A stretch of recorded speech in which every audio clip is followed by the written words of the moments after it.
ইন্না লিল্লাহি ওয়া ইন্না ইলাইহি রাজিউন। এই বাড়িটি যাত্রাবাড়ি ফ্লাইওভার নিচে যে মসজিদের সামনে রাস্তার ভিতরে হাঁটা অবস্থায় হার্ট অ্যাটাক করে চিরবিদায় নিয়েছেন।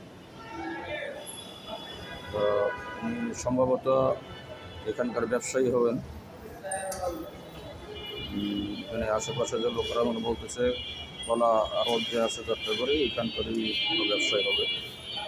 যদি কোনো ভাই চিনা থাকেন তো অতি দ্রুত যাত্রাবাড়ি ফ্লাইওভারের নিচে যে মসজিদ এখানে যোগাযোগ করেন, তাহলে ইনশাল্লাহ